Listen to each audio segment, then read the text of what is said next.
Hello everyone, mayam matam kurbi matungda jamna hawba khoi mitei singna jamna pamnaba hawai char se ngasi su ai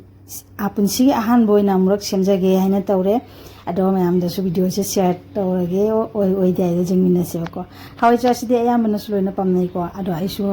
chabu de haine ado punsi gi dong po semjadri ba ko hawai se aina nung thang da sumaina tingjalaga thaname ba ko khara kapto ga tingjalaga thaname ado tingjalama banina nungthang chu patinga ma banina phajana di popthoe ga su ko manungda khogi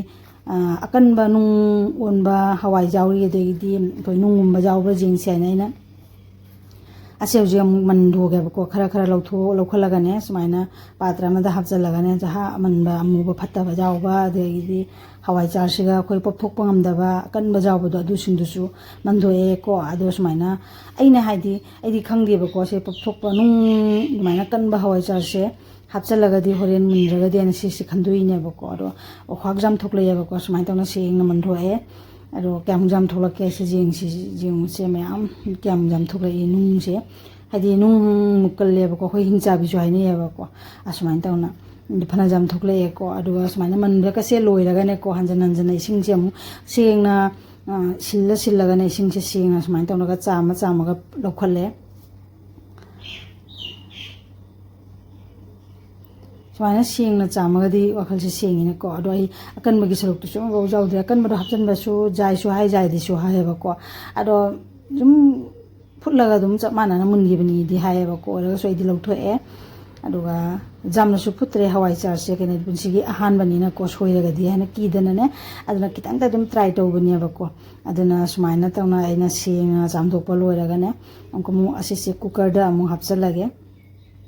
cooker da sum phulage ko kana gumna sum leirang da chapu da phutpa su jawe ba ko ai dia sum cooker da sum phulage adna cooker se samai na hapchalaba matungda amkomu ase ising khara ising se jamna haptre ba ko harum khajik chang ama da sum hapani aduga ase ai cooker se ga hanjan na siti se kam handini ba ko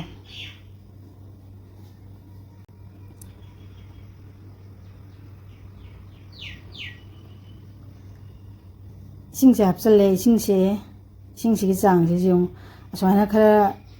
hawai si lupa phawagi hapchale ba ko hapchalaga hoji cooker se ban tawsalaga kamage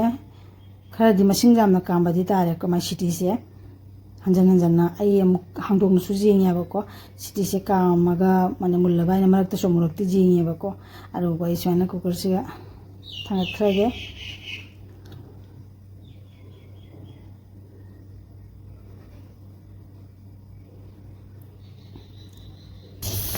ahan bagi murane anira kamak pa matanda ina hangdo ga jing di mulan di ko ayuna ayeng kum thangalaga hanjana kamhalaga cooker se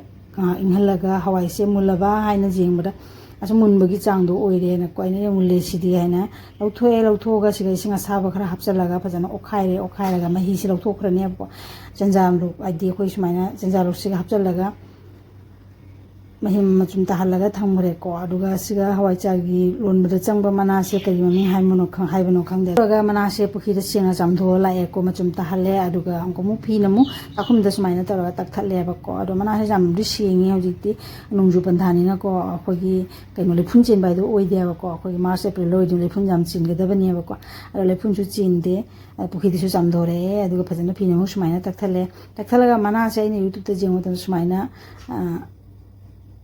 sumaina hotat le ba ko haidi magi manin do chakkina bagi haina tawira khangde ba ko aduna isu sumaina to na makhun je khutki mateng sina sumaina to na kra hotat le aduga huji ase se aina omdui se ko gi mai do omdo dumaina omdui na tia ba ko hot case to ina sum chaning bagi dum try to na jeng bani na ne ko ai hot case to ina omage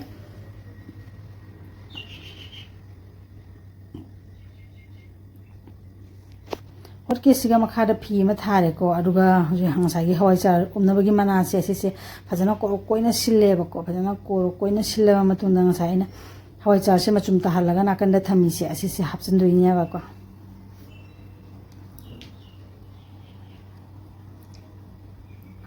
hawai char se na bagi thawang ni tawri se machum se phajana tara bani na hoji ye siga hapchal lage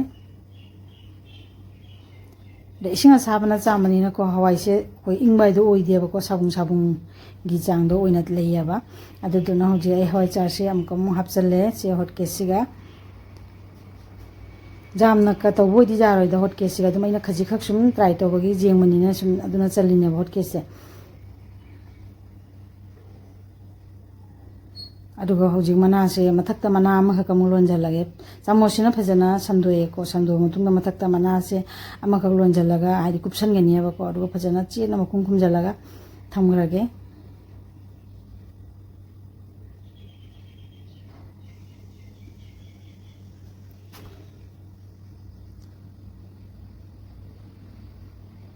सुमाइतरा मनासिना कुपसले मनासिंग अतै मना नाकन हेंदोंग लेबा मनासिंग लोइना थेक्सलेको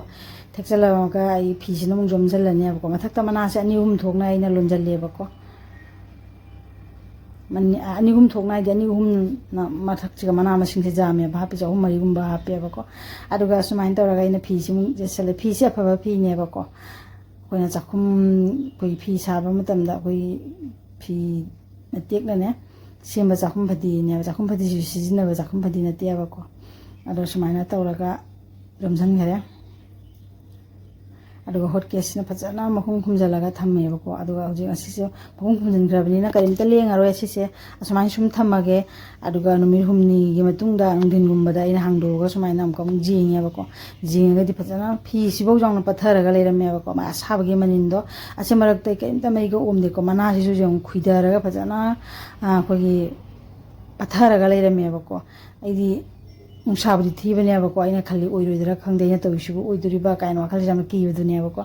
अरो खोगी इचेमनदि हायबको एमनमदि नुंसिरे ओइनि आइनाको अरो सुमाइन तौना हांदोगा आइना सुमाइन जिंगेबको अरो हॉटकेससिगा हांदोकपददि खरा फजना उदरेको संदागा ओइसलाबनिना हादना आइना पुरा हांदोगा मुंग जिंगहलगे हाना